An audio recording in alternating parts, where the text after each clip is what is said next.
हम उस देसी फैमिली से बिलोंग करते हैं जहाँ पर मेहमानों और रिश्तेदारों को महज खुश करने के लिए और हंसाने के लिए अपने ही बच्चों के पोल खोल दिए जाते थे। And I am super proud of this generation कि आजकल के पेरेंट्स सब रिश्तेदारों को छोड़ के अपने बच्चों को पहले प्रायोरिटी देते हैं। सबको पालने के बजाय अपने बच्चों को पालने में प्रेफर कर रहे हैं। अस्सलाम वालेकुम everyone, welcome back to our channel, welcome back to another interesting vlog. तो जनाब ये व्लॉग है मोहम्मद अरम के मिड टर्म के रिजल्ट का। और मोहम्मद अरम मेरा बड़ा बेटा है जो कि प्रेप क्लास में पढ़ता है। ये सब मैं इसलिए रिपीट कर रही हूँ क्योंकि मैं इतने टाइम के बाद व्लॉग्स डाल रही होती हूँ, बस घर की मसरूफियत की वजह से। एक और नई मसरूफियत भी मेरे खैर जिंदगी में ऐड हो गई है, तो वो मैं आगे जाके बताऊंगी। एंड माशाल्लाह से मोहम्मद अरम का रिजल्ट बहुत अच्छा आया था। सारे सब्जेक्ट्स में A+ ग्रेड से। उसका जब फर्स्ट टर्म हुआ था तो उसमें ड्राइंग में उसका A था, A+ सारे सब्जेक्ट्स में थे। वो इसलिए क्योंकि अरहम जो है बिल्कुल ही कलरफुल करता है हर ड्राइंग को ही। मतलब उसने कैट की है, कैमल, कुछ भी बना हुआ उसने सारे कलर्स उस पे मिक्स कर दिए। बट इस बार शुक्र अल्हम्दुलिल्लाह बार समझाने के बाद मोहम्मद अरम ने टेडी बियर में सिर्फ एक ही कलर किया हुआ था, तो इसलिए, और अच्छे से भी किया हुआ था, नीट एंड क्लीन था, तो इसलिए मोहम्मद अरम का उसमें भी A+ था। माशाल्लाह से। माशाल्लाह कहना बिल्कुल ना भूलिएगा कमेंट्स में। मोहम्मद अरम के रिजल्ट अच्छा आने की तो मुझे हमेशा से खुशी होती है। जाहिर बात है, मैं माँ हूँ तो मैं मेहनत भी कर रही होती हूँ बच्चे के साथ ही, हर जैसे माँ मेहनत करती है बच्चे के साथ ही। लेकिन मुझे सबसे ज्यादा खुशी तब होती है जब सास साहिबा से तारीफ सुनने में मिलती है आप सभी इस चीज से रिलेट कर सकते हैं जो मैरिड है। जो सास साहिबा का जो क्राइटेरिया होता है, जो लेवल होता है ना, उस पे बहुत कमी, बहुत नामुमकिन होता है या मुश्किल होता है उस क्राइटेरिया पे पूरा उतरना। लेकिन मैं अल्हम्दुलिल्लाह इस मामले में बहुत लकी हूँ। जब सास साहिबा मेरी तारीफ करती हूँ सारा क्रेडिट ही मुझे देती है। यहाँ तक कि आतिफ कहते हैं कि अम्मी मुझे भी तो क्रेडिट दें, सारी फीसें तो मैं ही भरता हूँ। लेकिन आंटी कहते हैं कि नहीं, ये सारा क्रेडिट अरम की मम्मा के ऊपर जाता है, मतलब कि मेरे ऊपर। अल्हम्दुलिल्लाह इस मामले में मैं बहुत लकी हूँ कि वो अप्रिशिएट करती हैं। और इन सब का क्रेडिट मैं अपनी सास को भी देती हूँ, जिनको मैं आंटी कहती हूँ, कि उन्होंने मुझे हर तरह की जंग से, चैलेंज से दूर रखा हुआ है और मुझे इस चीज़ पे फोकस करने का मौका दिया कि अपने बच्चों को प्रायोरिटी दूँ, बच्चों की तरबियत पे फोकस करूँ। और वो जो माएँ और सासें नस्ल दर नस्ल आगे अपना बोझ ट्रांसफ़र करती आई थी, उस ट्रेंड में मुझे शामिल नहीं होने दिया। अच्छा तो जनाब रिज़ल्ट अच्छा आने की खुशी में कुछ स्वीट्स लेनी थी, तो हम फिर घर से बाहर निकल पड़े। और साथ ही साथ मैंने लाहौर सेंटर भी जाना था। लाहौर सेंटर मुझे इसलिए जाना था क्योंकि जब मैं लास्ट टाइम हसीन ऑफिशियल के आउटलेट पे गई थी और जब मैंने उनके ड्रेसेस देखे तो मुझे अपने जहेज़ बरी के जो 7 साल पहले के जो ड्रेसेस थे वो याद आ गए। और मैंने सोचा कि वो कबर्ड में क्यों पड़े, अब तक मैं क्यों नहीं यूज़ कर रही। उनका फैशन अगर या ट्रेंड वो दोबारा आ ही गया तो मैं भी यूज़ करती हूँ, उनकी ज़रा फिटिंग वगैरह सेट करवा के।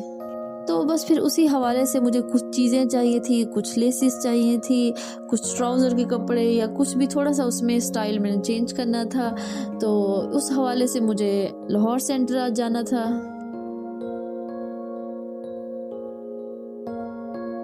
तो जनाब खैर से हम लाहौर सेंटर भी पहुंच गए। वहाँ पे मुझे कुछ चीज़ें जो चाहिए थी वो मेरे मैच की। कुछ टाइम पहले मैं ओरिगा सेंटर गई थी, वहाँ मुझे 2 पीस बहुत पसंद आया था। उसका फैब्रिक बहुत अच्छा था, कलर बहुत नाइस था। अब मुझे उसके साथ का दुपट्टा चाहिए था जो कि मुझे ओरिगा में भी कहीं से नहीं मिला। उसके बाद जब मैं गई उस टाइम तो मैं नहीं लिया, गलती हो गई थी मेरे से। यूजुअली मैं ऐसा करती हूँ कि मैं 3 पीस ही लेती हूँ, 2 पीस को मैं बिल्कुल भी नहीं आती, क्योंकि मुझे उसके साथ जो दुपट्टा या ट्राउज़र कुछ भी मैचिंग में मुझे बहुत ख्वारी महसूस होती है। और बस मुझे उस फैब्रिक और कलर की वजह से मैंने ले तो लिया, लेकिन अब जो मैं ख्वारी महसूस कर रही थी मैं आपको बता नहीं सकती। पूरा लाहौर सेंटर घूम लिया, मुझे वो कलर नहीं मिला। और उसके बाद फिर मैंने प्योर में लिया, उसको डाई करवाया, फिर भी वो कलर नहीं आ रहा था। बस मैं आपको क्या बताऊँ। खैर अल्लाह करके हम अनारकली आ गए। वहाँ से हमने मास्टर बिरयानी से बिरयानी खाई और मुझे ये गर्ल्स नज़र आई हवाई में, तो मुझे अपना यूनिवर्सिटी का टाइम याद आ गया था। इस टाइम भूख इतनी शदीद लग रही थी, दोपहर का टाइम, हमने बहुत लेट हो गया था वैसे, इस टाइम शायद 4 बजे का टाइम था। हमने बस जल्दी से बिरयानी मंगवाई, अपने लिए ज़रा स्पाइसी वाली, बच्चों के लिए कम स्पाइसी वाली।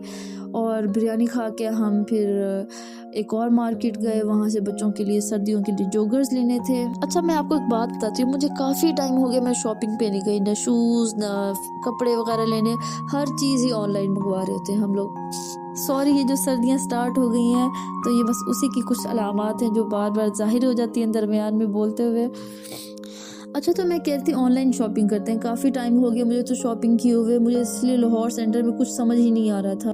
अच्छा, बात ऐसी है, शायद आप में से बहुत सारे लोग जानते भी होंगे, शायद ना जानते हो तो उनके लिए ये बात है कि ऑनलाइन अगर सेल लगी हुई है तो प्राइसेस काफ़ी कम मिल जाती हैं। अगर आप उनके आउटलेट पे जाते हैं तो न्यू अराइवल या जो भी आया हुआ है वो प्राइसेस बिल्कुल फुल होती हैं। तो मैं काफ़ी टाइम से स्टाइल और सर्विस वगैरह पे क्लाइव पे बच्चों के जूते सर्च करी थी और उन पर सेल्स लगी हुई थी, और हमने सोचा कि हम अगर सेल लेनी है तो हम जाके देख के ले लेते हैं। जब वहाँ पे गए बच्चों के जूते वगैरह चेक कर लिए, बट ऑनलाइन सेल और वहाँ की सेल के प्राइसेस में काफ़ी ज़्यादा फ़र्क था। ऑनलाइन आपको बहुत ज़्यादा डिस्काउंट मिल रहा होता है। तो हमने सोचा कि यहाँ पे सारे साइज़ वगैरह बच्चों के चेक कर लेते हैं, नोट कर लेते हैं और घर जाके ऑनलाइन करेंगे, हमें काफ़ी सारी बचत भी हो जाएगी। इंशाल्लाह जब ऑर्डर आ जाएगा तो वो मैं आपके साथ ज़रूर शेयर करूँगी। आप भी ये चीज़ ज़रूर ट्राई करके देखें, काफ़ी ज़्यादा बचत भी होगी और मुनासिब कीमतों में मिल जाएंगे अच्छे जूते। और हाँ, मेरा नेक्स्ट व्लॉग ज़रूर देखिएगा जो इंशाल्लाह जल्दी आ जाएगा। उसमें मैं आपको बच्चों के एक ऑनलाइन ब्रांड है उसकी मैं आपको रिव्यूज़ दूंगी जो कि बहुत ज़बरदस्त है, वो बिल्कुल भी पेड नहीं है। अभी तो मुझे कुछ भी पेड नहीं है तो मैं जिसका भी बता रही हूँ तो मैं ऑनेस्ट रिव्यूज़ दे रही होती हूँ। तो जनाब घर आए, बच्चों ने चेंज किया और ब्रश वगैरह किया और वो तो सो गए। लेट नाइट हमें काफ़ी भूख लगी तो हमने बाहर से खाना भी मंगवा लिया। और ये व्लॉग वैसे जो रिकॉर्डिंग चल रही है ये उस टाइम की है जब वो ड्रामा लास्ट उसकी एपिसोड थी, मैं मंटू नहीं हूँ। और मैं वो ड्रामा, यकीन करें, मैं हर बार वो ड्रामा देखती थी और एंड पे सोचती थी मैं नेक्स्ट टाइम ये ड्रामा नहीं देखूंगी। मैं क्यों टाइम इतना वेस्ट किया, इतना ज़्यादा इरिटेटिंग, मुझे बिल्कुल नहीं पसंद आया था वो ड्रामा। जैसे हम सुनते आए हैं जब किसी को मोहब्बत हो जाती है तो पूरी दुनिया उनको अलग करने में लग जाती है, लेकिन ये ड्रामा टोटली ऑपोजिट है जनाब। मतलब कि इसमें ज़बरदस्ती मोहब्बत करवाई जा रही है। वो कह रहे हैं कि हमें नहीं है मोहब्बत, वो हम टीचर स्टूडेंट हैं या कुछ भी, ज़बरदस्ती उनके घर वाले, उनके कोलीग्स, उनके क्लास फेलोज मोहब्बत करवाने में लगे हुए। यार ये क्या दिखा रहे थे, मतलब कि छोड़ो बस। जिसने ड्रामा देखा और उसको पसंद भी आया तो कमेंट में ज़रूर बताएं कि उसमें क्या ख़ास बात थी आखिर ड्रामे में। आई होप कि आपको मेरा आज का व्लॉग ज़रूर पसंद आएगा। मिलते हैं नेक्स्ट इंटरेस्टिंग से व्लॉग के साथ, तब तक के लिए अल्लाह हाफिज़, बाय बाय। पाकिस्तान जिंदाबाद।